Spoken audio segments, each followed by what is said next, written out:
Hey guys, FutureMeDead here with a technical analysis video on GW Pharma. We're looking at a daily candlestick chart with a range of 200 days. And the reason I'm doing this analysis video is because on October 1st, I had stated that GW Pharma and CARA, C-A-R-A, had a loose but positive correlation. You can see this here.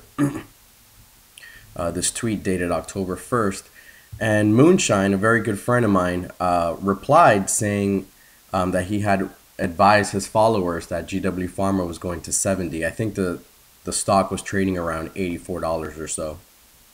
And since then, we've had this ongoing discussion online, basically just saying that this stock is going to roll over, and we've gotten together to identify several targets to the downside. So that's the purpose of this video. I posted a chart very similar with the targets, excuse me, but I want to go over them in a video to explain how we arrive at those targets individually.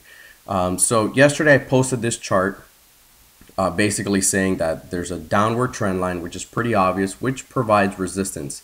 And I want to say until this downward trend line is broken, go ahead and bank on it that it is going to provide resistance and keep pressure on the stock. To the downside, the highest support level that we have is the 200-day SMA, which has provided and is currently providing support.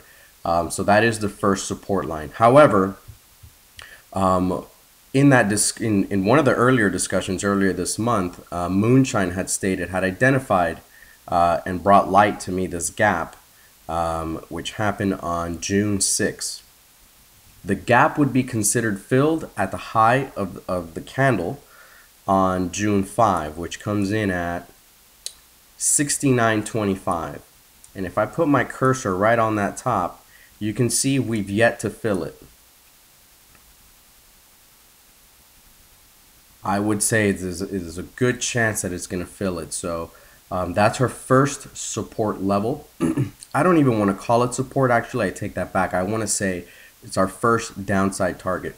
Second downside target, excuse me. The first one was the 200-day SMA, and the second one is filling the gap at 69.25. Let's draw a guideline there and leave it for visual purposes.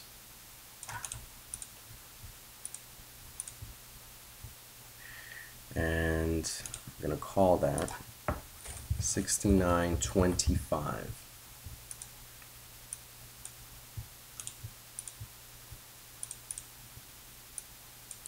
Okay, the second target we have is the apex of this triangle formation here. You can see the price oscillated sideways, creating a contracting triangle before thrusting higher.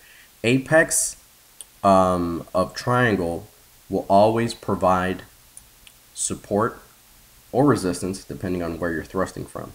So I'm going to go ahead and drop a guideline just about here, which comes in at 65. Let's just call it 65.25.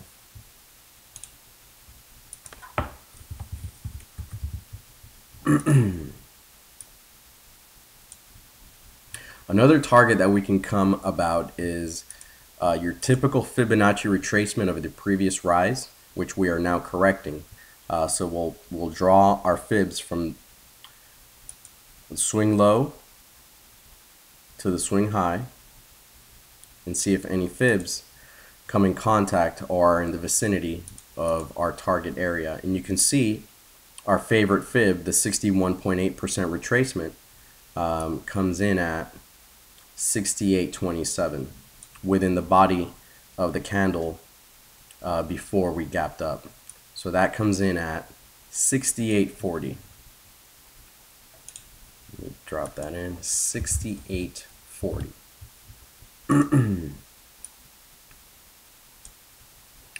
Another way that we can arrive at a target is using Fibonacci projections. In this case, we would be using the Fibonacci extension tool. Let me get rid of this fib real quick. And what we want to do is we want to draw, take your Fibonacci extension tool, and this is an E-Trade. In other softwares, it might be called Fibonacci projection tool.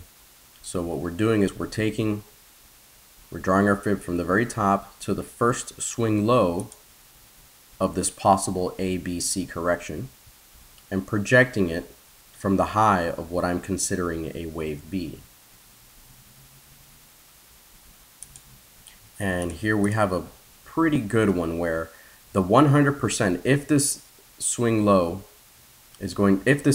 here, the one we're currently working in, is to be equal the first decline, well, that comes in right at the apex of the triangle, which also supports the idea that this stock still has further to go.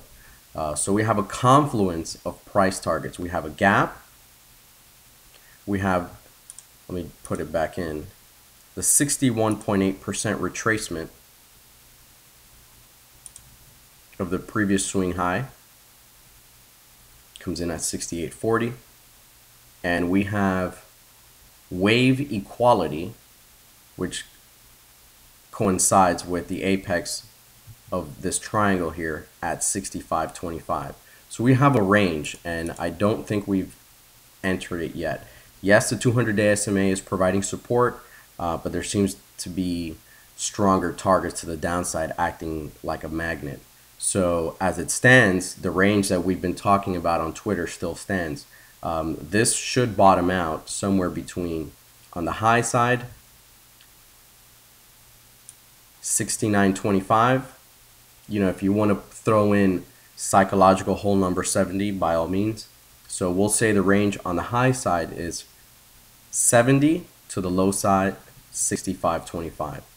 So that's how we come across these targets using technical analysis. Hope this helps. Hope you guys can use these little techniques, basic techniques, to improve your trading and come about price targets. If you do this in the opposite way, you would come across targets to the upside if we're in